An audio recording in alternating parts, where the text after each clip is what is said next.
welcome back to Escape from San Francisco podcast. I have a great guest coming on today. You can find him on Instagram under DeLaCity. He has a brand that's been everywhere. He has a great clothing brand, but he's more than just a brand, and that's why I brought him on today. And I want to speak to the person behind the brand and get to know him and everything that he has going forward. One thing about moving to San Francisco is you meet people from all over the place. But what I'm finding now is I'm starting to meet people that are born here in the Bay Area, born in San Francisco, that are native to the place, and that really do love and cherish this place. And I just want to learn from them and just, highlight them and show them what this community is really about. So without further ado, how you doing, my man? I'm good. Right on, Eric. Thank you for having me on the podcast today. It's the first time I'm doing something like this, so super appreciative of the opportunity and to kind of tell my story and let these people know like what am I about? Not just my brand, but what am I about too. So how would someone find your brand first and foremost? So right now, mostly everything I'm doing is on Instagram. So usually you just go on Instagram or Facebook. I have a Facebook too. I don't use it as much, but on Instagram, DeLaCity, just like that, DeLaCity. And usually that's where I either sell, and then I also do a lot of pop-up events or create my own events for people to come to and be able to purchase new drops and things like that. So how did you get started with this brand? I know we're talking beforehand, and you said it got started like 2 years ago is when you popped off. But take us back to that time and what got you like moving into that direction? So actually, this is kind of like, it's kind of a long story, right? Because I came up with the name a long time before I even thought of starting the brand. So I think I'm going to go back to when I started the name. So I started the name about like 6, maybe 7 years ago. And I was just looking for a new Instagram handle. I'm somebody that I love music. I love hip hop. I love reggaeton. And so within that, there's the name De La Soul, right, in hip hop. And then reggaeton, there's De La Ghetto. And so De La Soul means from the soul, and De La Ghetto's from the ghetto. And so it was just kind of like a clever way of me showing love for my city. And I love San Francisco. And San Francisco to me is like, that's the city that's out here, like there's a lot of places that you go to and they say, oh, we're going to the city. But I think San Francisco in general, like the Warriors jerseys and everything, were known, to be the city. And so that's how I was showing love for my city. So I was like, from the city. So it started with like a musical background. Mm-hmm. Who are some of your inspiration, or who are your favorite artists besides De La Soul and people like that, artists like that, that got you, you pull from? Because a lot of the clothing that you have is like really great, and I know you pull from other people. Like the inspiration has to be there, but that creativity that you have up there, it's like that's something that's you built that over time with a foundation. And so, who are some of those artists that you look up to? Music-wise, I DJ too sometimes. I do more for fun, but music-wise, I like to have a good time. So there's lots of artists that I look up to. I think when it comes to the clothing, I'm trying to take more of an influence from like local artists, local rappers. I haven't done it yet, but I'm trying to incorporate more of that within my clothing, right? So the Equiptos, the San Quins, Andre Nicotina, 11-5, a lot of artists that some people outside of San Francisco or some people from the new generation don't even know who they are, So I'm kind of trying to bring that back in, and then, but also get inspiration from other clothing designers and artists that are doing their thing. And I mean, there's one artist in particular that I seen that you on 415 Day, Dinero. She's a really great individual. I did an Instagram live with her a few weeks back, and I'm gonna have her on the podcast coming up soon. She's a really great person, but she's one of the young artists out here that's doing her thing. And there's plenty of good artists in the Bay Area right now, especially in San Francisco, that are coming up. And I think that there's gonna be a new wave that's just gonna hit, and it's gonna be it. No, definitely.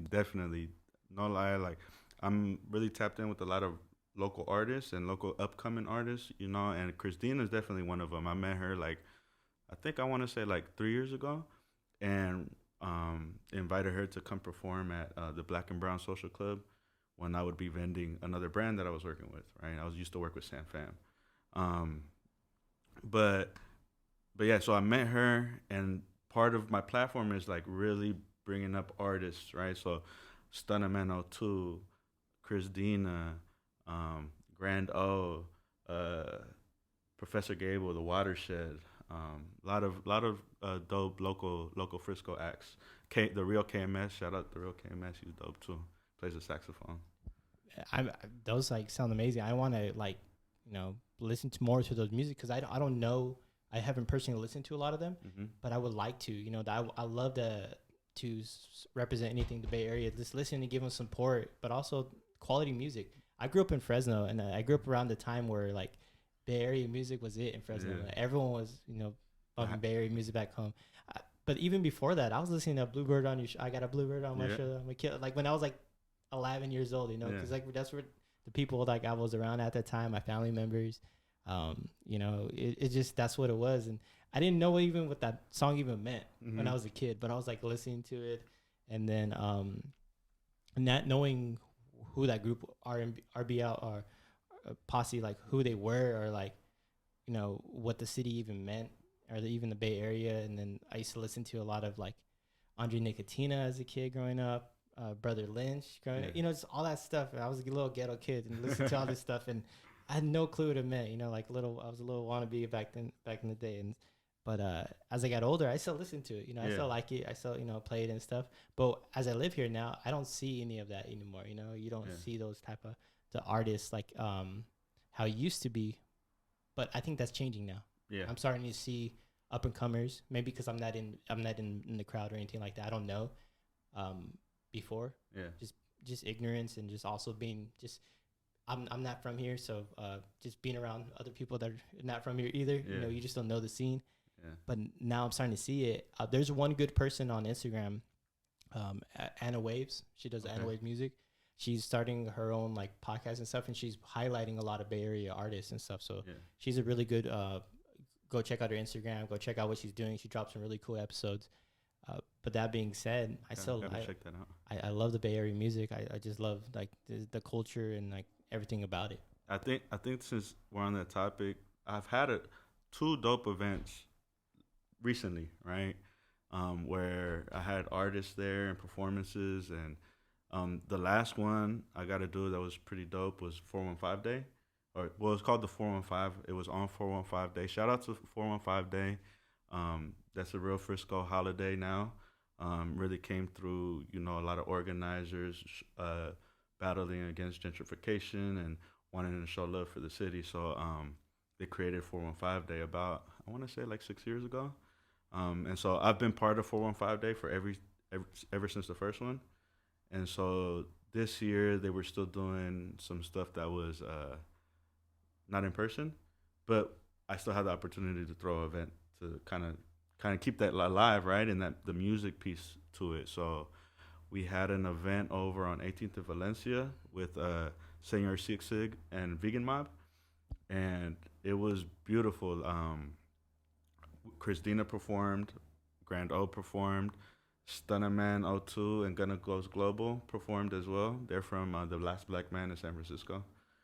So they were out there, and then I also curated a lot of the vendors that were there too. So shout out to Frisco Kid Clothing, shout out to Sam Fam, shout out to DeLaCity. Those are a lot of the peers that I have around the space in what I'm doing in the clothing business. And in clothing in San Francisco, I feel like it's booming. Like there's a lot of people with really creative ideas and things that that are dropping too, and we're inspiring each other. But within that, there was two other vendors that were there that I didn't invite. One of them was they were selling records. I'm not sure the name, and the other one was Empire Records.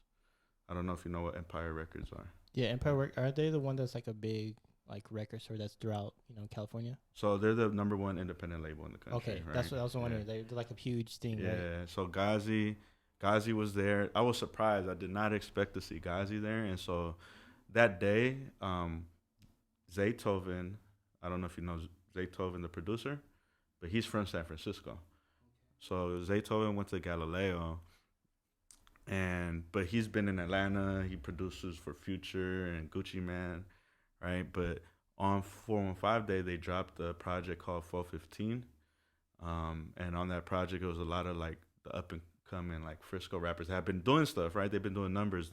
Lil Bean, Zay Bang, Lil Pete, Prezi, King Llama, and I want to. Is that it? I think that's all of them, and they were all on like a compilation album that they did together, and so I was able to kind of like DJ their album, right? Their release. So that was dope. No, it sounds amazing. Like I wish I would have went so bad, but like I didn't end up going. I have like you missed out, bro. You missed out. I hella missed out because like I had class on Thursday. I take a class at City on Thursdays, and so like I'm trying to finish up and everything, and like it's just like time around too much, and I just didn't have time to go. But then I saw the videos coming out, and I had the FOMO, and I was just I know that spot so much. I used to work in the Mission right there.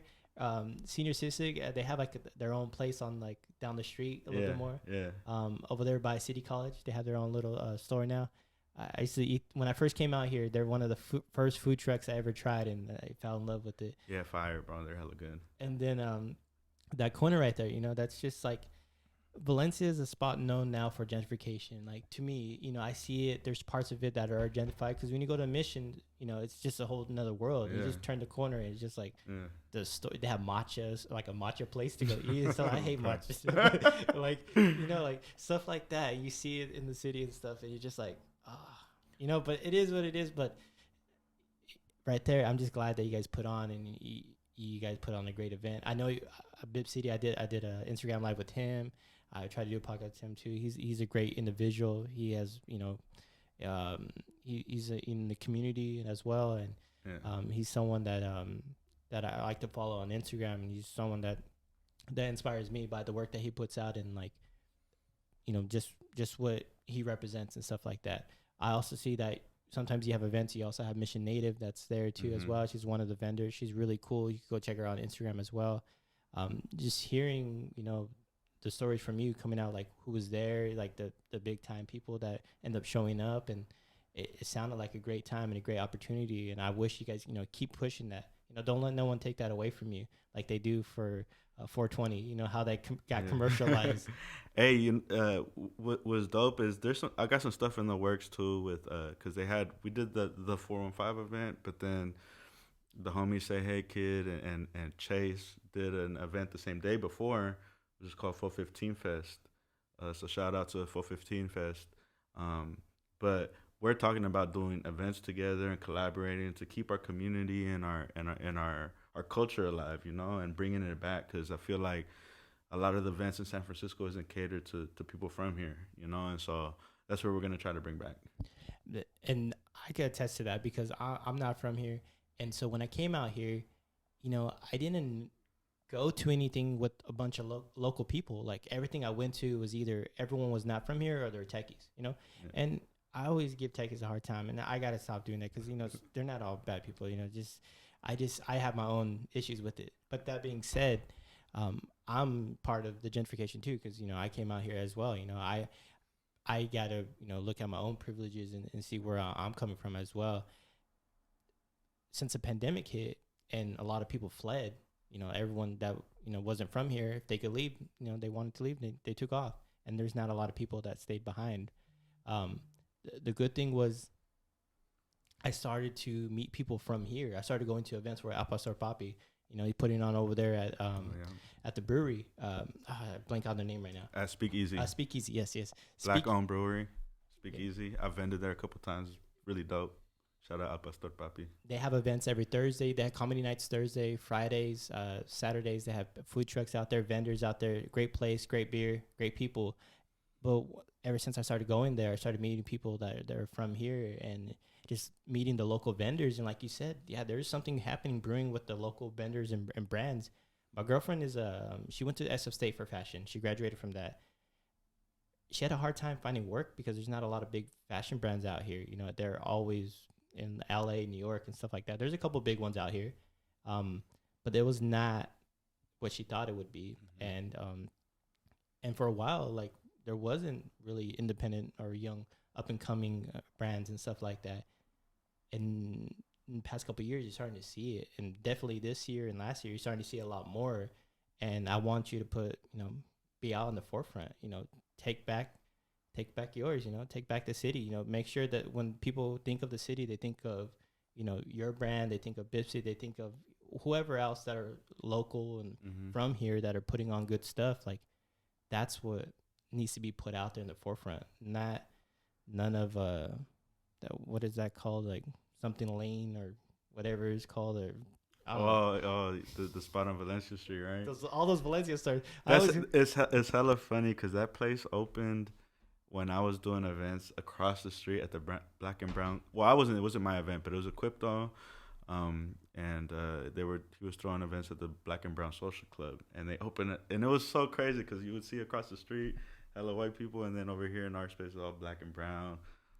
So it was interesting. It was really interesting. It is an interesting mix. It's just weird to me because just seeing that and just seeing where it's located at, particularly like the space that they're holding and stuff. Equipito, he's a really great artist and activist and community organizer here in San Francisco, and he does really great work. You go see him on Instagram as well and see what he's fighting for. I get inspired by him as well.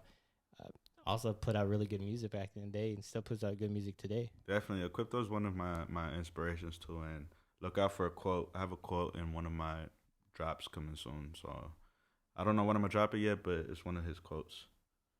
So as far as your brand, what do you see for the future for your brand? Like, what are you trying to do going forward? Damn, it's a loaded question, bro. I think what I'm trying to do is just I'm trying to bring a lot of unity, right? DeLaCity is made broad, because a lot of times in San Francisco we're very divided, right? People say, oh, progressive, oh, like so progressive the city, but it's been very segregated for a long time, right? And so there's different neighborhoods that don't get along with each other, black and brown neighborhoods, and sometimes even from one block to the next, and so I think I'm trying to get people to be proud of being like from the city and seeing our commonalities, like what brings us together, right? And through the music and through the events and through the clothing that I do, I hope to bring a sense of unity with San Francisco natives and the youth in San Francisco that are coming up, and being able to see that we have more in common than different, right? And that's definitely what I'm starting to see. I'm starting to see so many people come together from all different backgrounds, from all different neighborhoods, just coming together and making something special and fighting for survival, because that's what it's coming down to, is to making sure that you keep yours and that you're being put in a spot where you're able to be successful, and people notice it. They notice your brand, they notice who you are as a person, they notice a lot of good things about you. And it's about taking that next step, whether it's not just a San Francisco brand becomes a Bay Area staple, becomes a California staple. It's just something that keeps continuing to grow and go forward. And we live in a great time and space where we're able to do that, where we have social media, we have podcasts, YouTube, Instagram, Facebook. That's how you put your message out there in your content and see the support you got. So how has it been since you started putting your brand out there on Instagram and Facebook? It's been a lot of love, a lot of love. I appreciate, everybody that, has supported, that has reposted, that has given me a like, like whatever it is, it's just been a lot of love. And I feel like that's what I want to put out there. Like that's what I try to do through what I do and the events that I put. I like to put out a lot of love, and I like to have a good time too. That's part of what I'm about too, is having a good time. And so I feel like within this 2 years, I've been having hella fun. I've been having a lot of fun, putting together events. I put together an art show with my homies at Evolved SF. called Movimiento, and we did an opening event with artists, and I helped curate the space and the way the flow was, and that was just a dope experience, you know. Like, I had originally never thought that I was gonna be doing stuff like this. It wasn't in my plan, but it's just something that happened. So you talk a lot about like curating. Like, how do you get to that point where you start curating like the music, curating the artists, or curating vendors? Hmm. You know, bringing it together. Is that like the type of person you are? Is that you got that from your professional, life, as far as like being able to pull resources and pull people together and make it function properly? I think it comes from a combination of everything, you know. Like, I think I've been somebody that is able to bring a lot of people from different places together, because you know what, I can't tell you why, but I just know that I'm good at it, right? And I think I know when to invite people and when to, like, how to calm situations too. But oh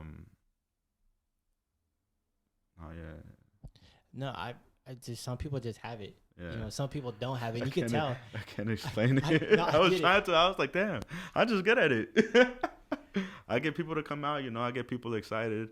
Oh, you know what? I did one of those little personality tests before, and I think I'm a ENF something J, and it's a campaigner, right? And so I'm good at getting people excited, right, about something. And so I think that's why I'm able to bring people together to have fun. And that's the thing, though. Like, some people are just born with it. And what I was trying to say a little while ago is that, like, I don't know if you ever been to an event that someone's put on, or you could just tell like they just don't got it. Like, they're just unorganized, Hmm. or they just cannot get people to work together. Or they just don't know how to pick the right type of environment, or set the scene, whatever it might be, and it just doesn't work well. But that comes with practice and repetition over time. Like when you first started, it probably was scary. It's probably like nerve wracking, hoping that everything goes right, Hmm. that people are having a good time, that things are selling, that people enjoy the music. People are not fighting or doing something stupid. Hmm. There's a lot of responsibility that goes behind all of this too, and you're making it work. And so that was the greatest thing. Like when I heard about the 415 day, like I didn't hear anything bad. I didn't hear Yeah. one thing. Yo, it was beautiful, dude. It was beautiful. And we had what was even more beautiful is like we had the Fillmore there, and they were in the Mission, and then we were people from the Mission were there, and people from Excelsior, and everybody, like there was no fights. Everybody was having a good ass time celebrating, you know. And so it was just beautiful to see, and that's why like when I've been talking to Chase and stuff from the organizers of the other event, and we want to continue that. Um, I'm just it was beautiful, like, and you could see like the techies going by, kind of like frightened that something was gonna happen, but nah, we know we got ourselves, like we know us. Yeah, I mean the police station's down the street too, so ain't nothing gonna happen. For real. But Well, I mean, shit pops off down the street, but there was one person there that he puts on for the city like no one other. I don't know if you know who he is. His name's Charlie Morales. oh yeah, Charlie, Charlie? that's my homie. Yeah, Charlie. He's Charlie Hustle. the hustle, man. That guy's he's hustling all the time. Like he's working hard, grinding. He's a really great individual, great Yeah. person. But he puts on for the city like like no one I've ever seen.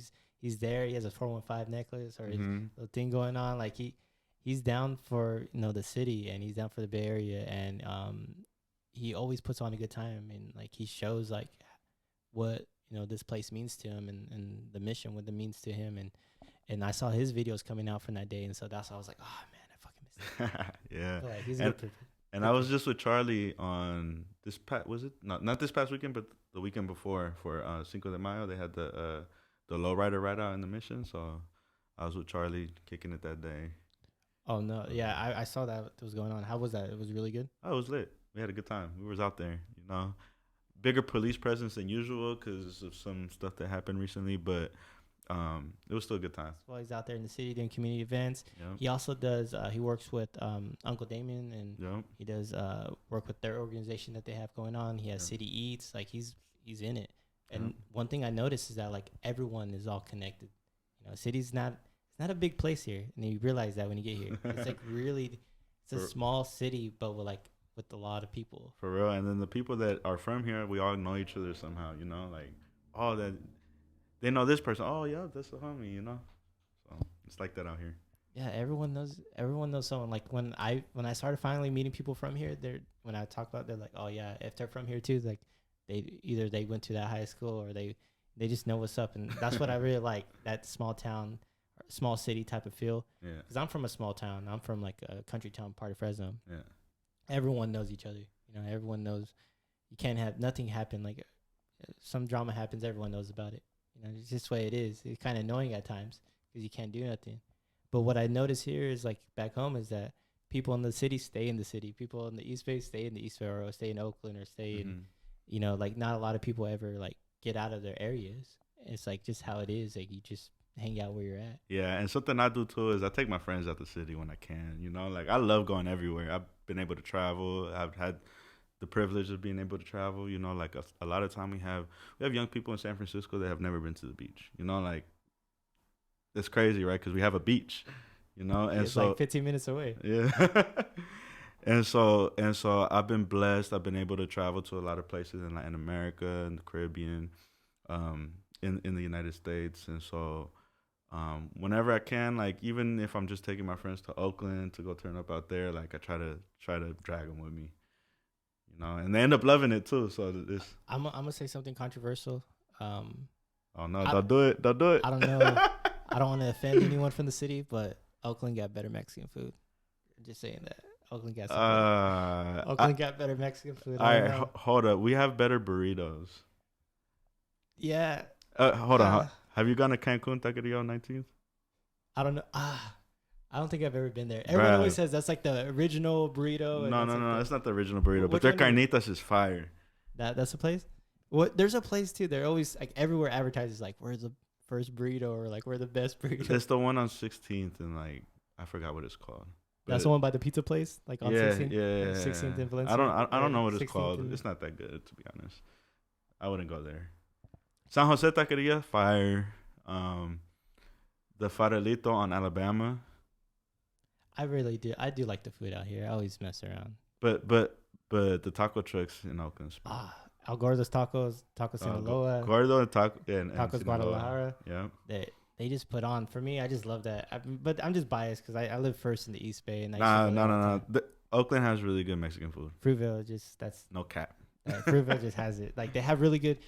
One thing that I noticed out in your city, they just don't have really good like Mexican seafood. Like in the Oakland, they just they do it out there better. I don't know why. I love the spots out here that have good ones. They're kind of expensive, you know. Like you go to Oakland, you get something affordable, hella good. Out here, shout out Los Yaquis. Los Yaquis has some fire aguachiles. That's the one with the karaoke. Yeah, I think one of them. There's two of them. Which one do you go to? I go to the new one that opened on Folsom and Presida. Okay, I go to the one, I think it's Folsom. It's right there by the Audi dealership. No, that's on 14th and the South Venice. Oh, South Venice. Yeah. That's the one I go to.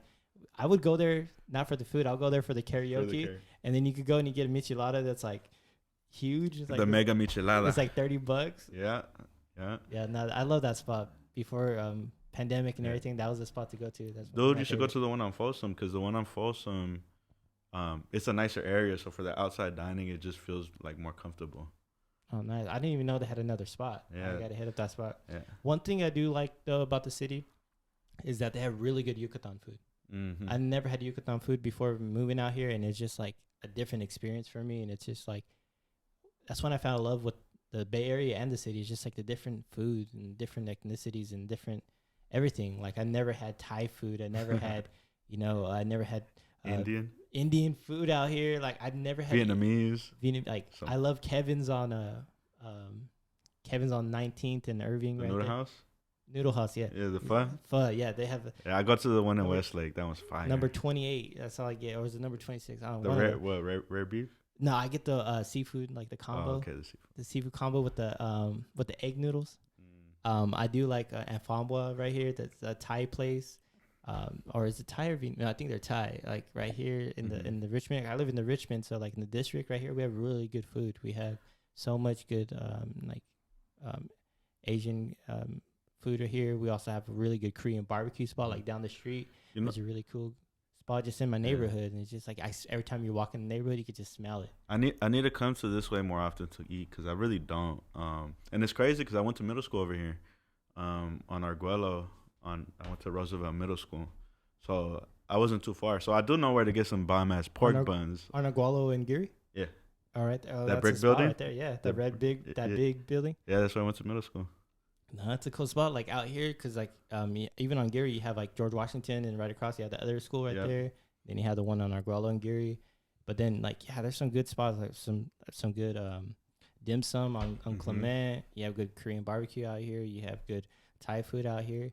You even have one of my favorites is what's it called?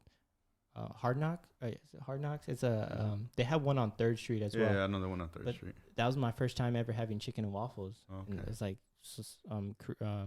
South, or what is it called, like Creole food? Creole? Yeah, that's like the southern type of style. But like just having that just opened me up to a whole different perspective, and you can learn a lot by eating different type of food and talking to people and talking about just making connections with people and stuff. The one thing I do miss though is making connections with people. And out here in the city, everyone out here is really busy, or used to be really busy, and like it just wasn't, people weren't really approachable in a certain point. Maybe that was my own thing, but starting a podcast and meeting, different people out here, it's been a great experience because I could just have a conversation and sit down, have a drink, have some food and talk about like, whatever life or whatever you do in your life and stuff, and or how we can help out the community and stuff, because there's a lot of need out here. Definitely. And it's just getting people together and just be in a good environment and stuff, and just a friendly environment. And too many times I think we're kind of standoffish in a way where we're trying to protect our own, and we don't want to be vulnerable. It's just really hard. So I don't know. There's just a lot of that going on, but a lot of community events that have been happening has been opening my eyes to like, there's really great people here. And people talk so much crap about San Francisco, but I'm just like, the more I'm out here, like, you don't even know, like, you ain't even been out here. Like, I don't understand it, We got haters everywhere. We got haters because we the best. Everywhere, man. Everywhere. Always giving shit. But I wanted to kind of talk about your clothing and how it all got started. What was one of your first designs? So I actually brought it with me right here. This is the Pura Neta t-shirt that I dropped. It was on, should I show it right here? Yeah, you can show it right there, and you can show it to the top camera as well. All right. So this project right here actually came about 2 years. It was 2 years ago on 415 Day when it dropped. And the car belongs to Benjamin Baxiera. He's a English professor at City College and an activist in the community. He's done like a lot of stuff with the lowrider advocacy, and as well as Alex Nieto, RIP to Alex Nieto, young brown man that was killed at Bernal Heights about, I think it's like 7 years now. Because when the shirt came out, it was 5 years. It was the 5-year anniversary of his death, at the hands of the police, his murder.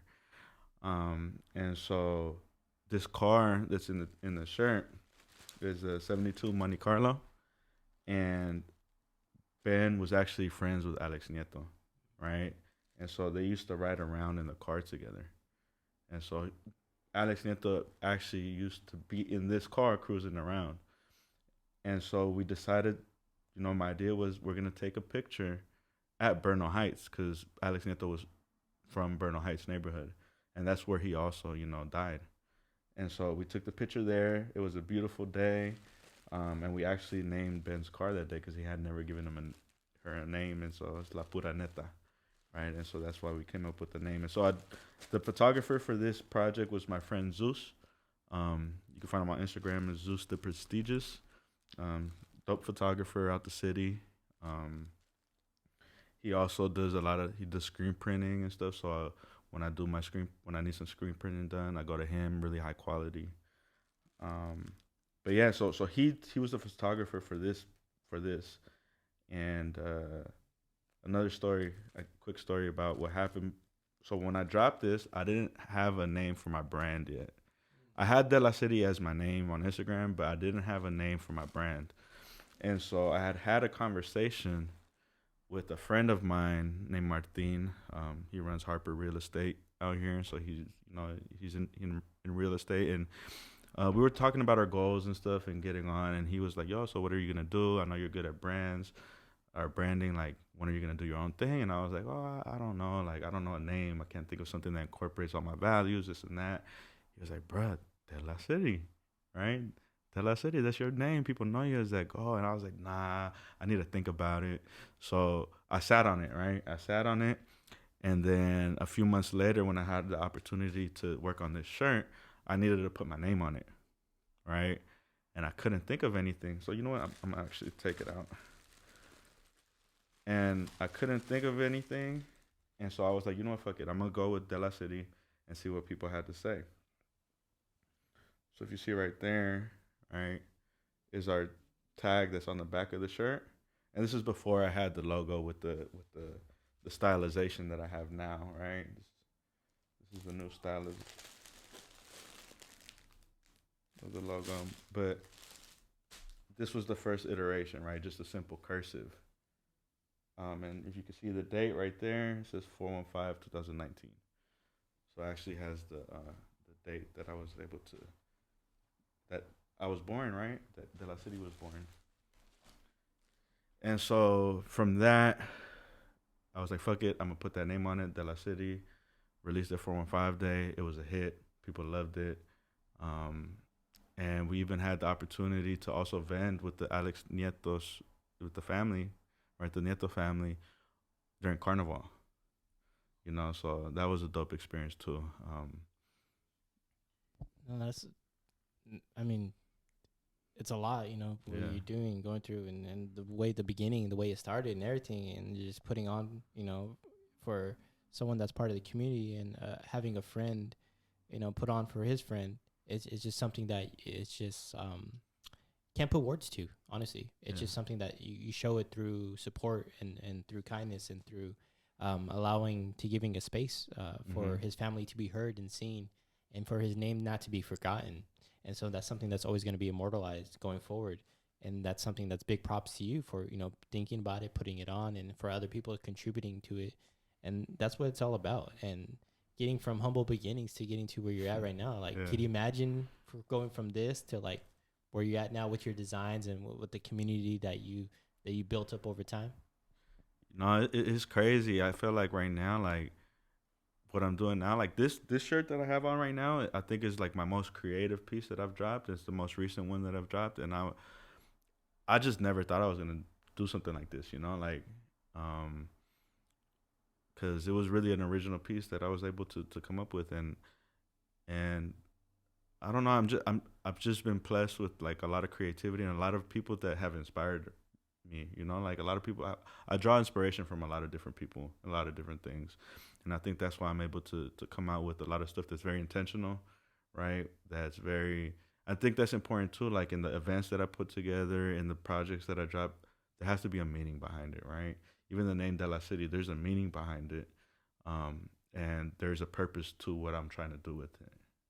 And so that's when I asked you earlier, like, what did you want, what do you have plans for the future of your brand? And you pretty much just put it out there of like what, through this conversation, of what you want it to be about. And it's pulling people in from the community, showing that this is about the community, for the community, and making sure that people feel welcome in their place, in their home, and making sure that, they get seen and heard through through whether it's clothing, through its beanie, through whether it's stickers, whether it's through events where they're performing, where you're putting on their music, where you're curating and stuff like that. Like, that's where it's at. And you talked about doing, what was it called, Movimiento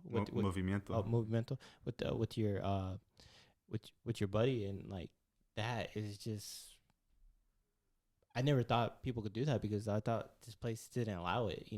I didn't see that artistic creativity here in the Bay Area, because it's so expensive. And I was like, who can afford to put these things on? But there is space here, and there are artists still here in the city. and they're putting on for the city. And that's why I wanted to highlight someone like you and other people, you know, in the community, show them like, you know, people are here and they're represented. Thank you, appreciate it. Yeah, no, the Movimiento event was really dope to put on, and it was hella cool because I got a lot of artists that had never had their art, you know, displayed before. Like a lot of artists there. I had a 16-year-old artist. His name's 415 Designs. On Instagram, and he's 16 years old, and he had the dopest piece there, dude. So dope. I don't know if you ever got a chance to stop by. No, I was not able to stop by that day. I really wanted to. Well, my sister's going out today, but like whenever you do it again, I need to go by. Yeah, because the exhibit was up for 5 weeks. So the exhibit it actually just came off this weekend. I did a pop-up there also too, where I was DJing and just to bring some more people in. But it was up for a while, and his piece, bro, it was so dope, like so detailed, and I wish I could show you right now because it was amazing, and it sold the first day. Is it on Instagram? Yeah, it's on Instagram. You can see it on his Instagram at 415 Design. That'd be dope. So what can you go over a little bit what it was? So it says "Welcome to the Yay Area," and then it's just so detailed. So there's like cup with the high speed with the drink coming out, low riders, people on bikes, trash cans, graffiti, like cars doing donuts. Like it was just everything you could think of when you could think of the Bay Area was in that piece. And so it was super dope.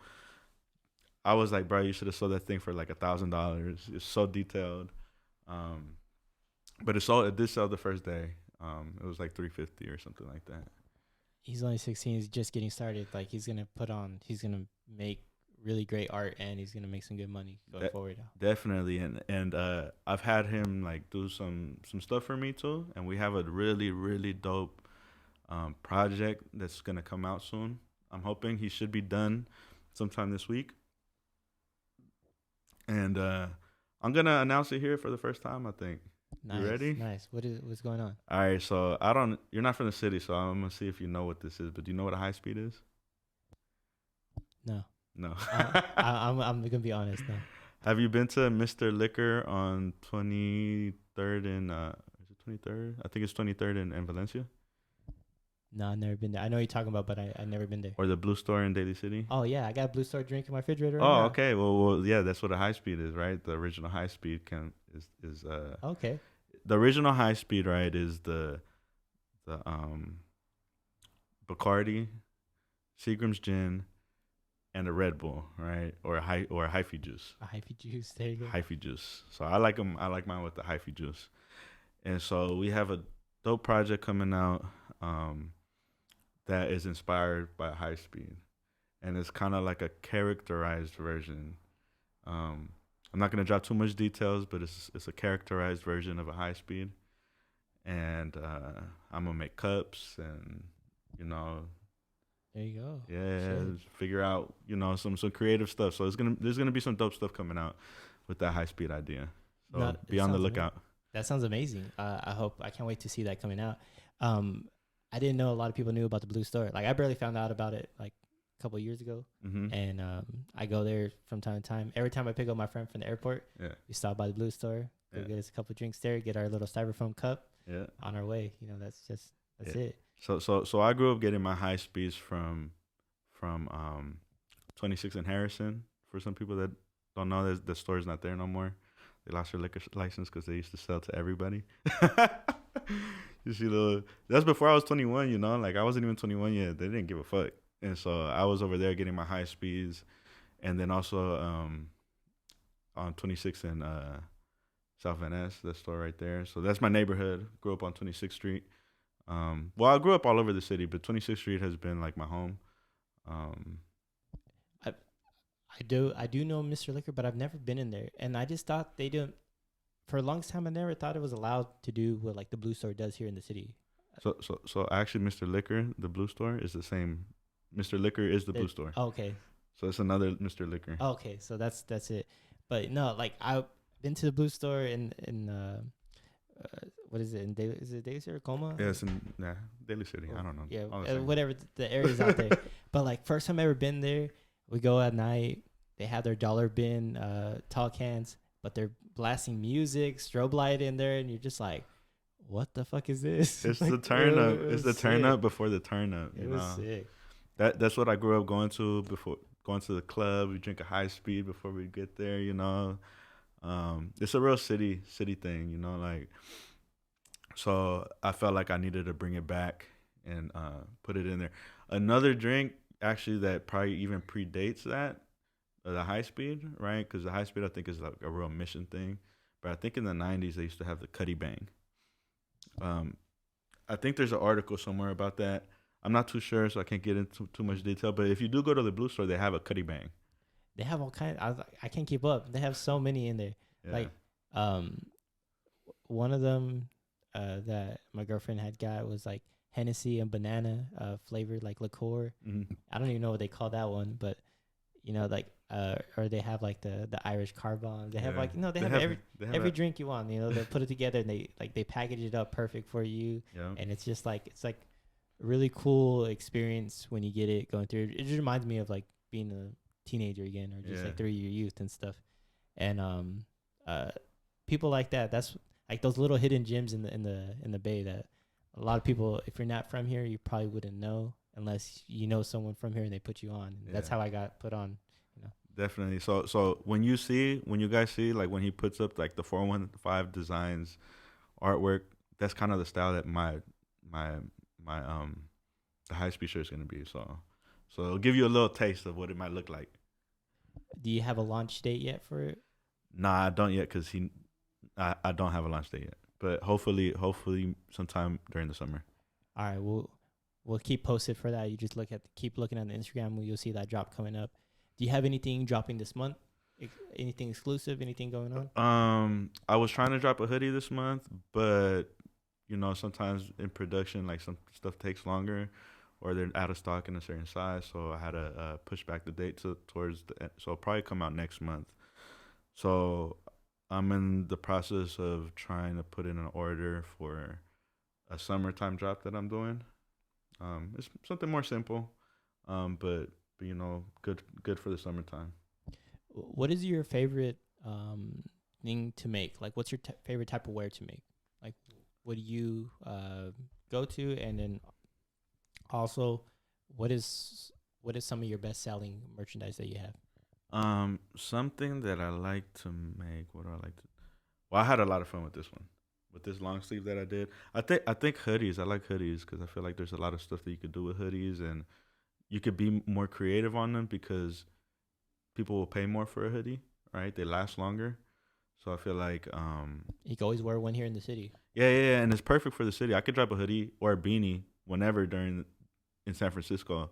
It doesn't have to. If it's summertime, I could still drop a hoodie. You feel me? Like the beanie that I dropped last year, I called it the first beanie that I dropped. Right, was just this regular black beanie with my tag on it. I called it the Frisco Summer Beanie. It's perfect. That's what It's cold, a nice like 65. Yep. Even if it's hot out, at nighttime it's gonna be cold, so you need your beanie. You got to be prepared. I always have a hoodie ready to go. That's one thing I like about the city. You get to wear hoodies all the time. Another thing I don't like, though, is just like the coldest summer you'll ever experience in your life. Like when other people are just enjoying nice and hot, you just got to go across the bridge or just go down south a little bit. You'll be okay. Yeah, our summer is in like end of August, September. Yeah, what do they call the Indian summer? Coming out in like September, right. October, and it's like I remember a couple years back on Labor Day weekend. Was it Labor Day or whatever that holiday is in September? It was like 100. I was at the Giants game, and it was like 100 degrees. It was like miserable. I was like, what the? It never gets this hot here. Yeah, nah, definitely. We always have like a day or two where it's like that. But I think being from here, you learn. I think you know what, like, since I lived in Maryland for 3 years. Some people don't know that, but I was in high school. Me and my family ended up moving like from 9th to 11th grade. So I think it kind of like helped me, that I wasn't here too for a little bit, because those are the years where I was acting up. I probably would have got into a lot more shit if I had stayed out here. What part of Maryland did you move to? I was in Silver Spring, in a suburb of Washington, D.C. Oh, yeah. So, I mean, going to a new area, don't know a lot of people. Yeah. probably kept you out of trouble as much. I don't know your story of what you did out there and stuff, but yeah, Maryland's a whole different world out there compared to here. Yeah, I still got into my little troubles here and there, but it probably would have been nothing like it would have happened out here. So, I do give a lot of thanks to my mom for that movie, even though at the time I hated it.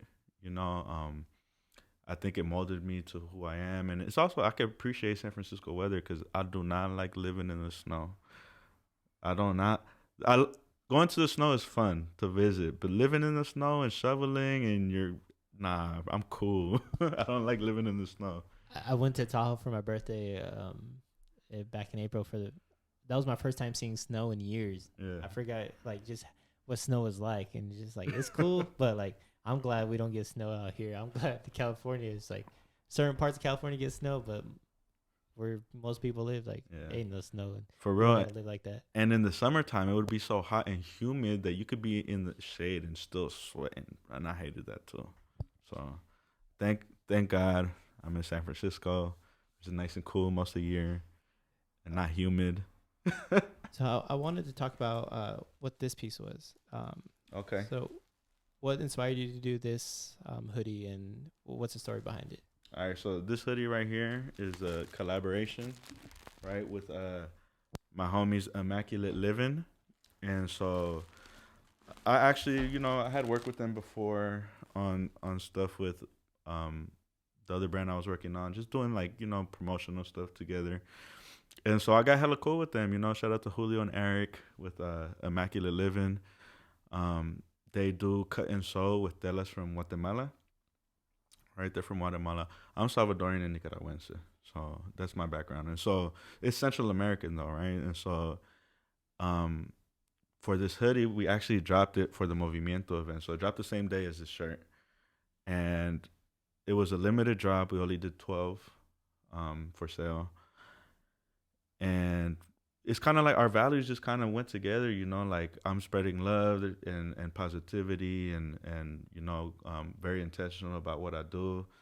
And I hit them up and I was like, yo, I've been wanting to do like something with y'all. Like, let's sit down and figure it out. So we met, we sat down. I told them, yo, this is what I want to do. Get the telas and cut it out. This was definitely like, we were on the edge to see if it was going to work out because we didn't know, because it's really hard to do this because the material is actually from Guatemala, so it's really delicate. And so there's a lot of places that probably wouldn't even try to touch it, but they have a person, and, they're able to cut it out, so that they have a video cutting it out and everything, and we made it happen. Oh shit, there's a whole story behind that one. Yeah, and so on the sleeve it says Movimiento really small because that's what it was released for, and then on the shoulder right here it has their emblem of the Mayan holding the city and the pyramid, right? And it's on there too. I'm not gonna open this one because it's my homie John's and he's been waiting on it for a month, but he needs to come pick it up ASAP. No, you gotta tell him if he's on Instagram, hit him up. Tell him to go get it before someone else buys it. I don't know if you know John Jacobo. I don't know who he is. Okay, well, is he a good person? Yeah, he's a really good person. He'll probably be somebody dope to interview too. He's really in community. He's doing a lot of. He's in the politics too. He's on Calle 24. He's part of the Latino task force. With all the COVID clinics or setting up for COVID testing and COVID vaccines and all that. So he's doing that. He works in the SOMA. He does a lot. He's well connected. If you're doing that, you have to be well connected. Yeah, that's the homie. You have to do that in order to. There's a lot going on in the city, and you have to be able to coordinate, and it takes a lot of effort. Yeah.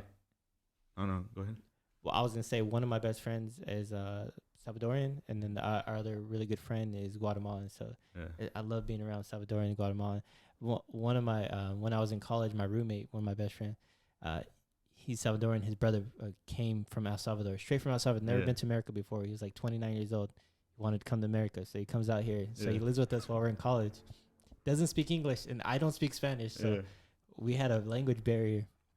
But I know like the bad words in Spanish, and so I'm Mexican though, so I was telling him bad words and like Mexican Spanish, and he was just like, huh? What are you talking about? And then he just like he showed me like bad words in Salvadorian, and I was like, oh, then I learned from there. But like he was into chata musica and all that stuff. And so like we took him to like a Latin club, but it was like Mexican Spanish song. He just didn't know how to dance to it, so he was having like he was having a hard time because when he was in El Salvador, it was just like life was different. Yeah. You know, coming out here adjusting, and he's a good person. I haven't seen him in a while. I wonder how he's doing. I know he lives in a different state now, so he's doing good out there. He has a little family. But my his brother Luis, my really good friend, he lives in the East Bay, and we still keep in touch and stuff. And we talk about stuff like that from time to time. But he put me on to Salvadorian food out here. You know, I never had pupusas before. He put me on to that. He put me on to like the Salvadorian, like this breakfast. Like it was just like a bread with the Salvadorian crema, the like black beans, and like he just put like he's always would put stuff like that together. At the time, or in college, he had a Korean girlfriend. So he put me on to a lot of like Korean food, and so that's how I got with him with that. And we used to go to like First Fridays, and there's like a Korean market out there in Oakland. Shout out First Fridays. It's one of my favorite events. I think they're starting back up again. They should this summer. They should be opening back up again. Cross my fingers. I hope so. That's a really cool spot. I really do like it out there. It's always a good time going out there. The food's good. The people are always energetic. It's always a good time. I do like it's like culture. The culture in Oakland is just like fun. It's fun to be around. Like cool spots. Yeah, no, I love Oakland. It has a special part in my heart too. I used to work out there, so I have a lot of homies in Oakland too, and artists in Oakland doing their thing. Shout out to 214. He's an artist that he performed at Movimiento too. He's an R&B singer, hella dope. Hopefully, I could do something for Oakland in the future. I have some ideas, so for collaborations, but I'm still trying to push DeLaCity more, and then eventually, be able to show some love to Oakland too. Would you ever collaborate with like Oaklandish or anything like that, or?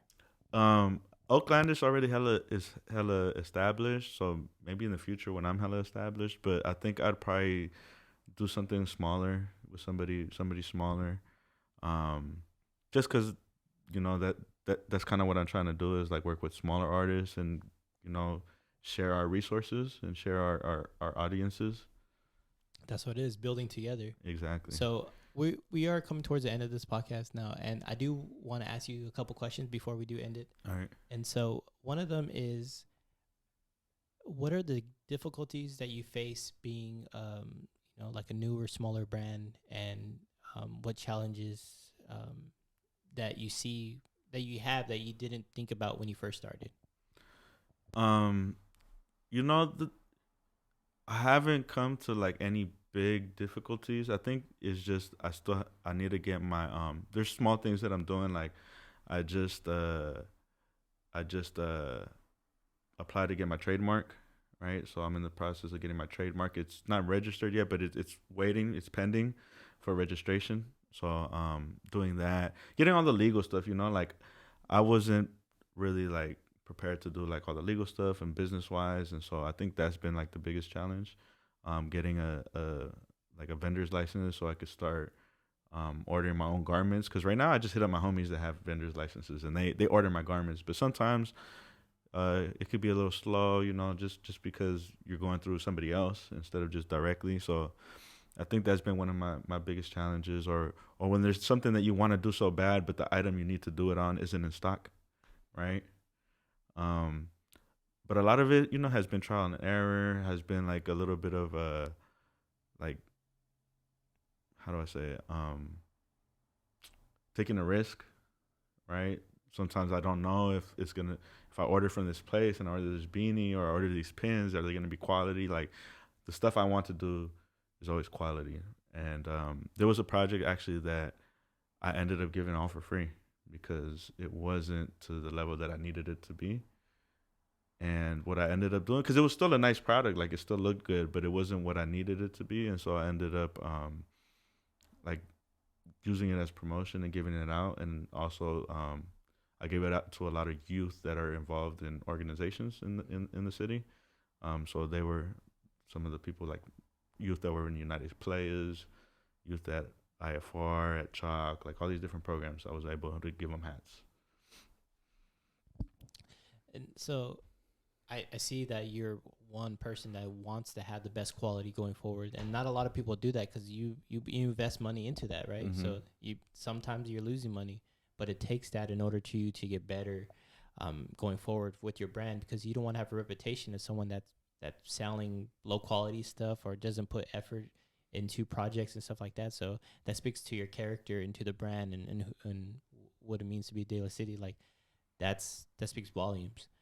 The next question I wanted to ask is, what does community mean to you? All right, so community to me is, it's a lot of things, you know. It's a lot of things, and you could be parts of lots of different communities. So community to me is like being a part of something with a lot of shared interests, right? And so it could be a community that's related to your cultural background. It could be a community that's based on your interests. For example, I'm interested in music, and you know, there's a community within music, you know. So there's community of fashion, right? Streetwear is a community. So being Hispanic, being Asian, being Pacific Islander from the Philippines, there's all these different communities, right? And it's not just your geographic area community, because there's also that, right? There's also the community that I'm from the Mission, and I live in the Mission, and that's my geographic community. Um, so it's just those shared interests, and being able to get together and have a good time together and share. And I think that's part of, like, you know, what DeLaCity is too, is like part of, it's I'm building community, right? I'm building and bringing communities together. I'm bringing music with fashion together. I'm bringing the Fillmore, the Mission, Hunters Point. Like, I'm trying to bring that together somehow, somewhere. It's controversial, you know, within the city, but that's what I want to do. Like, I want to bring people together. I want to build a community. I want to build our community to make sure that people know that we're still out here. That's, one of the best answers I've had. I usually ask this question sometimes. There's a lot of people tell me some great answers, but yeah, that was pretty good. Yeah. I appreciate what you got to say, and thank you for coming on. I appreciate you taking your time out of your day and coming on a podcast with someone you don't even know, and just sharing your space and time. And that's all that I'm thankful for, is like someone allowing their space and time to come on here. And it means a lot to me. And I appreciate what you do, what your brand and what you put on for the city, and getting to know you as a person and seeing like the high quality person you are. And I want people to understand, when they're buying something, they're just not buying just the brand. They're buying, everything that comes with it, and Mm-hmm. that they should know that the people behind it are solid, and that, um, nothing but great things going forward. With success and everything like that. Where can people find you at again? One more time. Y'all can find me on Instagram at DeLaCity, DeLaCity, and also on Facebook, DeLaCity SF. And how could people order your clothing, your merchandise, and stuff like that? So right now, you could normally order through my IG or on Facebook. Hit me up on there, and I usually, take Venmo, Cash App, for orders where I'm doing delivery, or sometimes I do meetups. Right now I'm about like knowing my consumer, right? Knowing the fans, people that support the brand, the supporters. And so I like to do it like that. I'm hopefully gonna have a website up by the end of the year. That's one of my goals, is to get the website, have my trademark up, and being able to for it to be more accessible for people to buy online. And then also I have pop-ups. So if you see the Instagram, you'll see events that I might be at. I usually have special events for when I drop a certain product. So there's that too. Well, there's that. So if you ever want a beanie, go get yourself a beanie. You want some product, you want some shirts. There, the quality is behind. It's in there. Go look at it. Go take a chance. Order it. I got a beanie before. I think I ordered just exact one, and he was like $5 extra if you want me to. I could ship it to you or take it to you, or I could pick it up. I drove all the way to Mission and went to go pick it up right before I had work. That's just how it is. Sometimes you have to show support, and you have to make the best of your time and go out and go do that. Well, thank you for coming on again. I won't labor on too much. Sometimes I talk too much doing this, but I appreciate you, man. Thank you So so good, much. Eric. Thank you so much for the opportunity. It was a good time. I hope people got to get to know a little bit more about what DeLaCity is about, what I'm trying to do, and yeah, thank you. I appreciate it.